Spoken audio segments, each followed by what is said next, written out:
Ya, baik Bapak Ibu semuanya, saya mulai ya. Bismillahirrahmanirrahim. Assalamualaikum warahmatullahi wabarakatuh. Waalaikumsalam warahmatullahi Waalaikumsalam warahmatullahi wabarakatuh. wabarakatuh. Ya, baik, salam sejahtera untuk kita semua. Alhamdulillah di kesempatan hari ini, di sore hari ini kita bisa bertemu kembali dalam kegiatan tutorial webinar ya.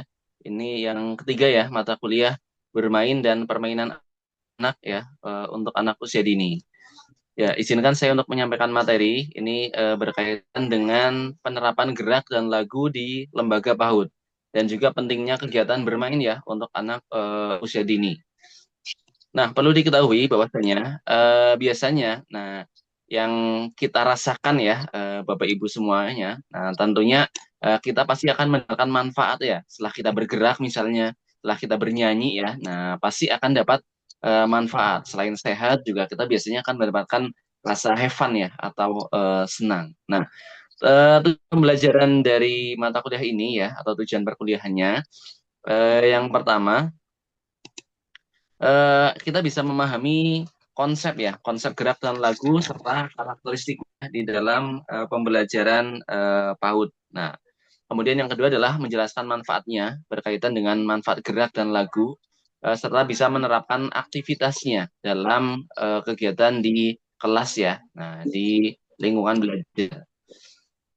Nah, untuk capaian kuliah, capaian pembelajaran mata kuliahnya. Nah, ini diharapkan kita bisa mengidentifikasi tentang konsep dan lagu dalam pembelajaran PAUD, kemudian bisa menjelaskan manfaat bermain bagi perkembangan anak, menganalisis fenomena bermain ya di era digital. Kalau sekarang kan memang zamannya digital, anak usia dini pun sudah mulai kenal ya tentang teknologi. Nah, kemudian yang terakhir adalah bisa memahami ZPD ya. Nah, ZBD ya, dan merancang simulasi sosial melalui bermain. Nah, bermain seperti yang kita ketahui ya, Bapak Ibu semuanya. Nah, ini adalah bermain itu adalah cara alami anak untuk belajar dan berkembang secara optimal. Apalagi dunia anak PAUD ya, anak usia dini itu adalah anak itu belajar ya melalui bermain. Nah, prinsip utama pembelajaran PAUD ya di pendidikan anak usia dini adalah dengan anak belajar sambil bermain, karena itu adalah fitrahnya ya.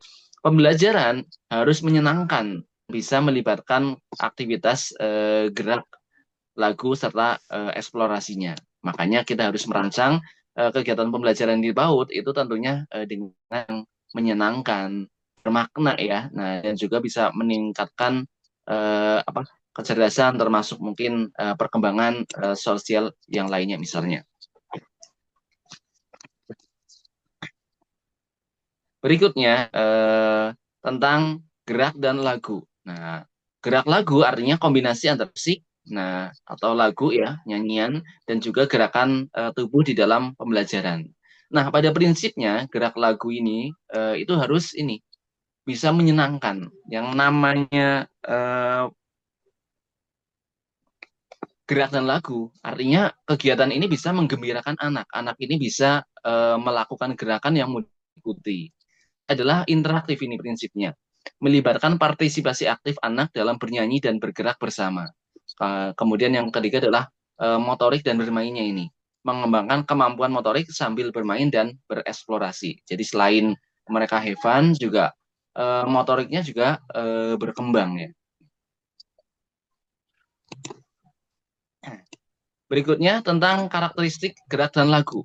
Nah, gerak dan lagu, nah baik ya, ini mengutamakan keselamatan dan juga kegembiraan anak. Jadi yang biasanya harus kita ketahui, nah gerak dan lagu ini iramanya, nah itu sederhana ya, dan juga mudah diikuti oleh anak. Apalagi anak PAUD itu kan dia tuh biasanya belajar sambil melihat juga. Nah, yang bisa kita tampilkan, yang bisa kita gerakan adalah gerakan-gerakan yang mudah difahami, ya, mudah diikuti.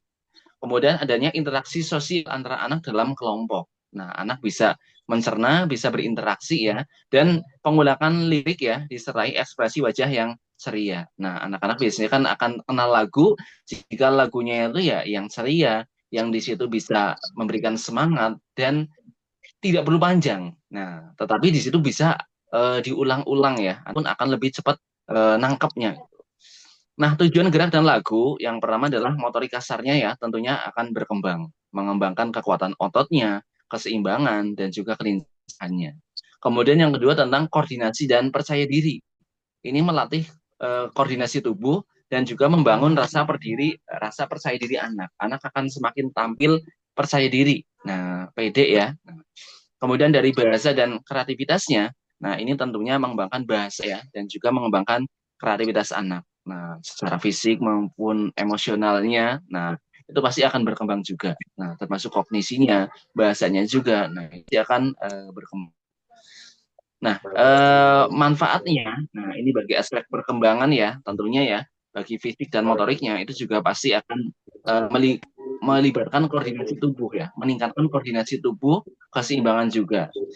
Sosial emosionalnya itu pasti terbangun melalui kerjasama, melalui pengendalian emosi yang lebih baik, dan juga ada seni dan kreativitasnya. Nah, nih contoh manfaat motoriknya misalnya. Nih, dalam kegiatan gerak dan lagu ya seperti yang kita ketahui bahwasanya biasanya ini kalau di aktivitas aktivitas gerak dan lagu ya. Nah, Bapak Ibu, pasti anak itu pasti identik dengan lompat ya. Nah, pasti melompat. Nah, kemudian berputar-putar biasanya bertepuk tangan juga sesuai tempo. Nah, ini. Nah, gerak lagu ini nah pasti akan meningkatkan kemampuan motorik kasar anak. Motorik kasarnya itu akan berkembang ya. Tuh, keseimbangannya, kelenturannya, kelincahannya misalnya. Nah, itu pasti akan berkembang. Otot-ototnya pasti akan berkembang. Kemudian bagi bahasa dan kognisinya. Nah, ini. Biasanya anak juga akan mempelajari kosakata baru dan pelafalan yang benar dari mendengarkannya, dari lagu yang didengarkannya. Nah, itu pasti ada kosakata baru ya yang mereka itu pasti akan terima, akan dapatkan.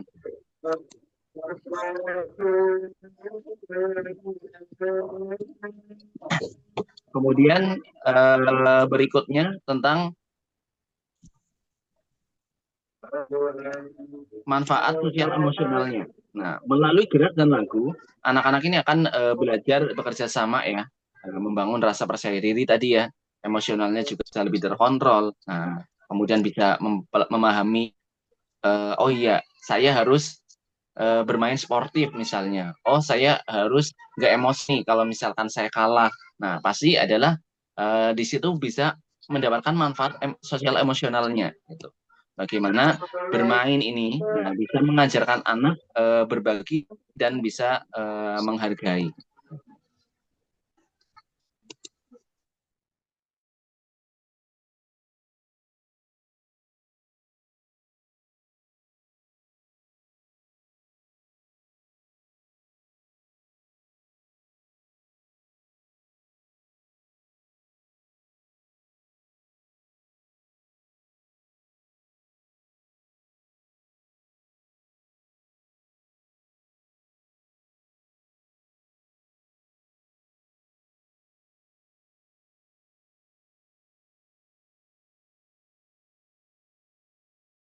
Maaf Pak, suaranya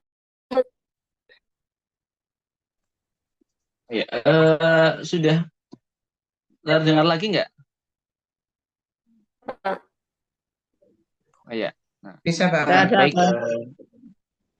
Ya, baik ya. Nah, Bapak Ibu, nah berikutnya tentang prinsip penerapan gerak dan lagu ya. Nah, ini panduan bagi guru PAUD ya. Nah, jadi penerapan gerak lagu yang efektif ini membutuhkan guru yang aktif ya untuk menjadi teladan. Jadi kalau kita mau mencontohkan anak ya, tentunya dari diri kita sendiri dulu ya.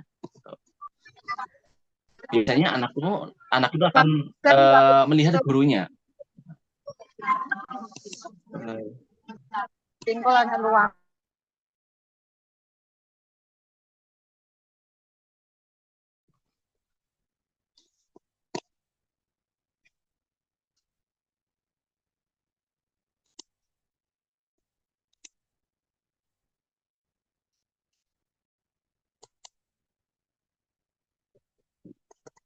Ya, baik, Bapak Ibu ya, kita lanjutkan ya. Nah, ini berkaitan dengan contoh penerapannya ya. Nah, di kelas ya, ini anak-anak itu belajar sambil bermain dengan menirukan gerakan cicak ya. Nah, ini hanya contoh saja. Misalnya temanya adalah tentang binatang. Nah, lagu familiar biasanya contohnya tentang cicak-cicak cicak-cicak di dinding ya. Nah, maka bisa kita terapkan ya Bapak Ibu ketika di kelas. Nah, ini gerakan yang dilakukan misalnya meniru cicak berjalan di dinding dengan tangan dan kaki. Nah, kemudian bisa lakukan juga gerakan menangkap nyamuk ya dengan lidah dan juga variasi gerak lambat ya dan cepat sesuai irama lagu. Nah, tujuan pembelajaran ini bisa mengembangkan keterampilan motorik kasar dan juga merangsang imajinasi anak ya melalui aktivitas meniru binatang atau dalam hal ini meniru binatang cicak. Nah, contoh berikutnya ini contoh kegiatan tematik ya, contoh tentang tema transportasi. Ini anak bisa belajar sambil bergerak dengan tema kendaraan. Misalnya kegiatan tematik transportasi ini bisa meliputi, contohnya meniru pesawat terbang dengan merentangkan tangan. Nah, ini contohnya, nah bisa seperti itu. Atau bisa menjadi kereta api ya, nah dengan berbaris bersama teman-temannya, nah dan menyanyikan lagu kendaraan. Nah, ini juga bisa diterapkan di kelas. Nah, yang dikembangkan ini adalah tentang motorik kasarnya, pasti berkembang. Kemudian bahasanya, sosial emosionalnya juga bisa berkembang ya dengan kegiatan bermain. Sebenarnya mereka bermain, tetapi ya sebenarnya mereka belajar. Nah, itulah dunia anak PAUD ya yang bisa kita kemas ya dengan bermain sambil belajar. Kemudian untuk media pendukung gerak dan lagu yang bisa kita lakukan, nah ini teknologi itu sangat mendukung ya, tetapi guru tetap menjadi pusat interaksi. Yang bisa kita gunakan misalnya dengan speaker ya, speaker dan video. Nah, bisa anak-anak itu bisa mendengarkan dan juga bisa melihat. Bisa juga dengan alat musik dan boneka.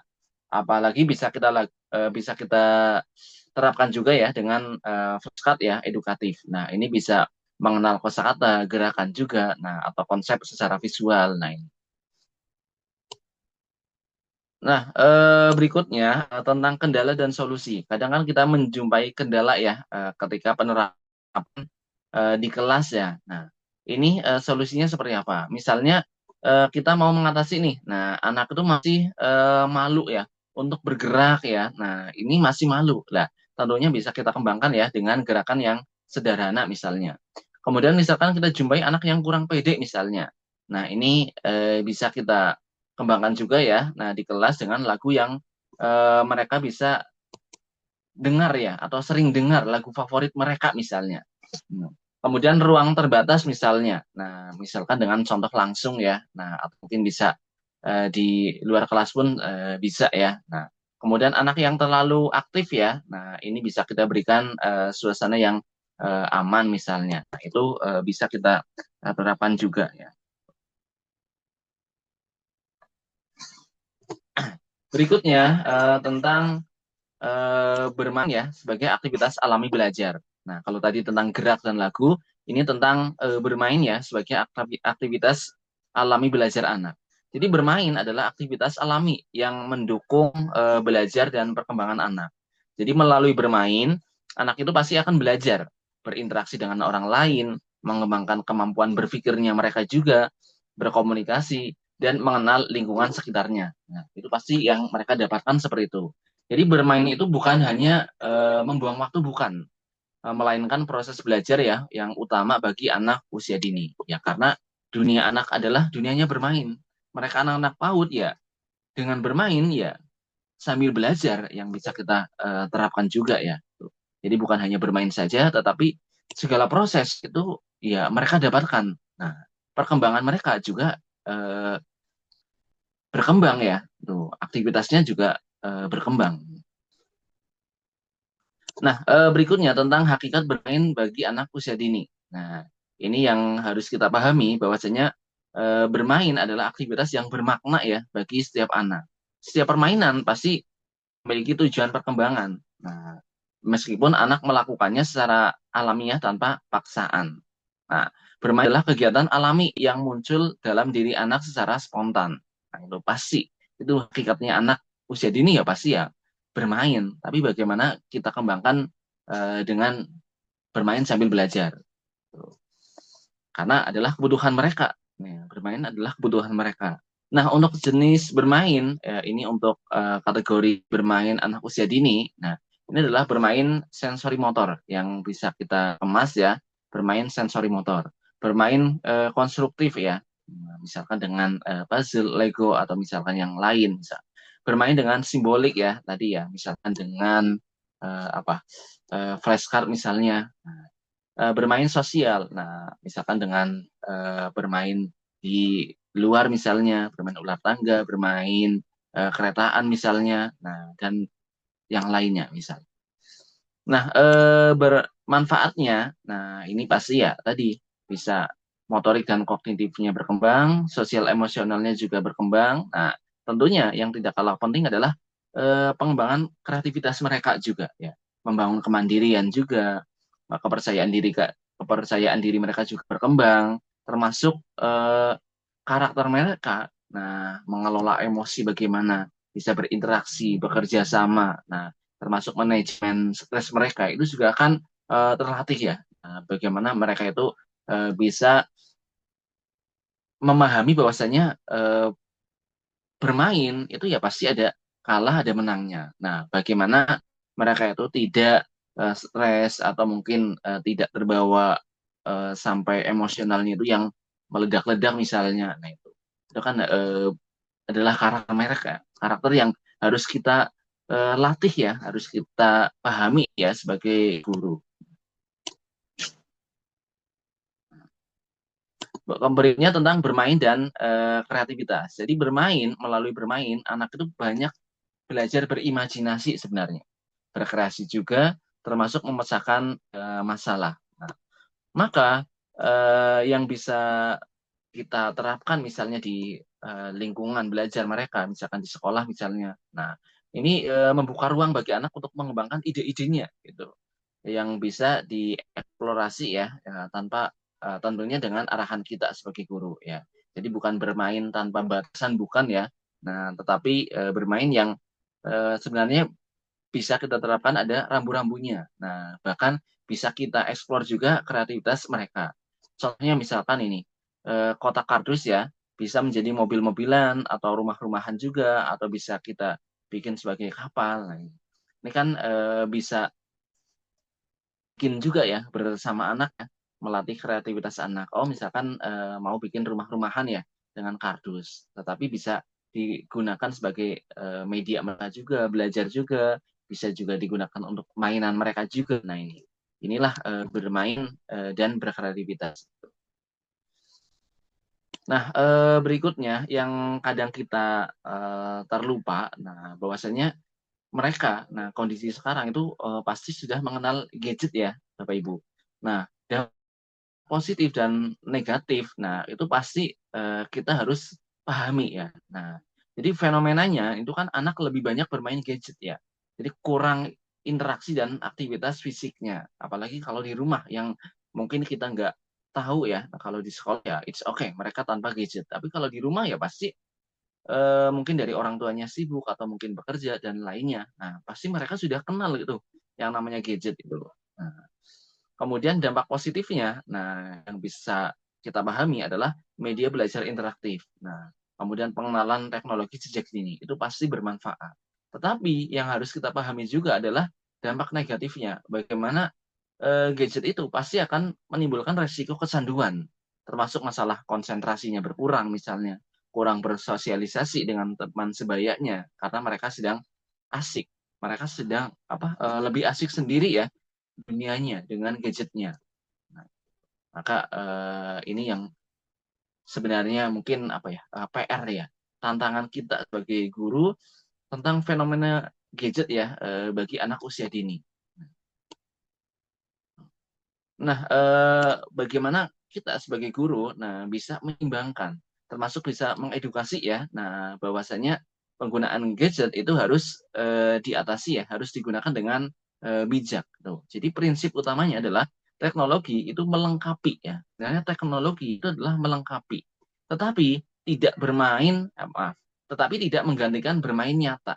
Yang namanya teknologi ya pasti nggak bisa menggantikan bermain nyata ya pada umumnya. Maka orang tua dan guru ini harus menjadi teladan ya, gadget dan bisa menjadikan momen belajar bersama anak. Maka usaha nyatanya kita sebagai guru atau sebagai orang tua juga batasi screen time ya oleh guru dan orang tua. Nah, biar anak itu nggak terlalu berlama-lama di layar gadgetnya. Termasuk pilihlah konten yang edukatif dan sesuai dengan usia anak.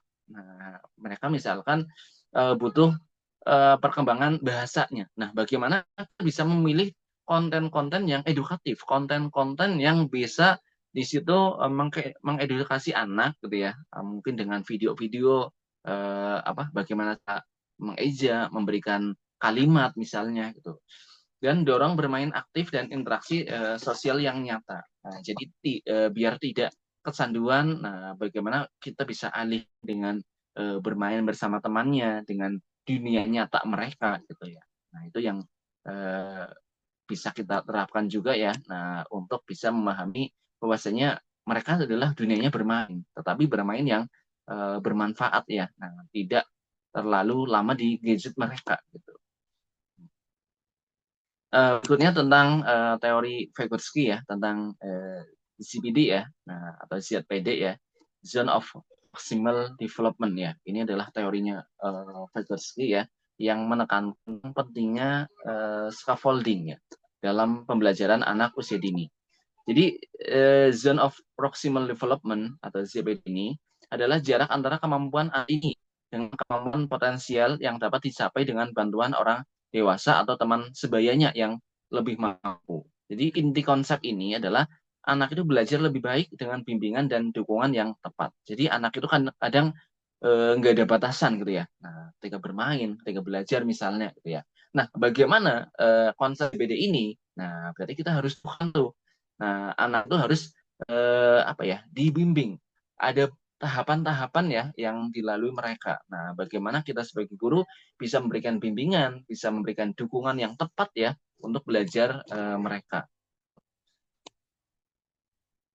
Nah, kemudian penerapannya, penerapan ZPD ini dalam kegiatan pembelajaran PAUD ya. Nah, ini bisa diterapkan melalui scaffolding tadi atau dukungan yang bertahap. Jadi ketika anak tidak mampu untuk menyelesaikan tugas mandiri misalnya, nah guru ini bisa memberikan petunjuknya, bisa memberikan contoh, bisa memberikan bimbingan yang perlahan. Jadi secara bertahap, secara perlahan. Jadi anak itu pasti butuh dukungan. Cuman kadang mereka itu untuk mengungkapkan itu kan kadang mereka masih ragu, masih malu. Nah, tentunya kita sebagai guru harus bisa memberikan ini scaffolding, bimbingan yang tepat ya. Nah, petunjuk yang tepat, contoh-contoh yang benar gitu. Nah, seiring dengan waktu, nah dukungan ini dikurangi. Nah, hingga anak ini mampu menyelesaikan tugas secara mandiri. Ini adalah scaffolding atau pemberian ZPD ini ya. Nah, zone of proximal gitu ya. Nah, jadi kita berikan bimbingan, berikan dukungan yang tepat ya, karena dengan bimbingan yang tepat, anak itu pasti bisa berkembang ya. Dari yang tidak bisa kemudian bisa menjadi mandiri. Yang belum bisa, nah sehingga bisa melaksanakan, bisa memahami aturan misalnya, bisa memahami bahwasanya ini benar, ini salah misalnya. Nah, itulah penerapan D-nya. Nah, maka dari itu kita sebagai guru ya, nah itu harus memahami ya, bahwasanya anak yang bahagia saat belajar itu pasti akan tumbuh menjadi pembelajar ya, yang bahagia juga sepanjang hayat. Jadi bagaimana agar kita melihat senyum-senyum mereka gitu. Nah, itu pasti kita senang gitu ya. Anak-anak bahagia, kita pun juga sebagai guru pasti senang. Lah bagaimana agar bisa menjaga bahagia mereka gitu ya? Tentunya kita harus merangkul. Tentunya kita harus memberikan edukasi, memberikan pemahaman-pemahaman yang baik gitu ya.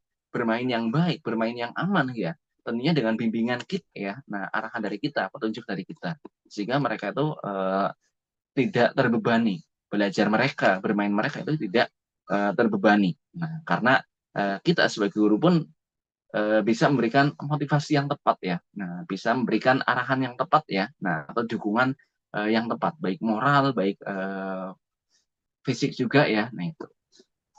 Baik, Bapak Ibu, insya Allah demikian ya sedikit pengantar ya atau materi dari saya. Nah, insya Allah cukup sekian dari saya. Wabillahi taufiq wal hidayah. Wassalamualaikum warahmatullahi wabarakatuh. Waalaikumsalam. Waalaikumsalam warahmatullahi wabarakatuh.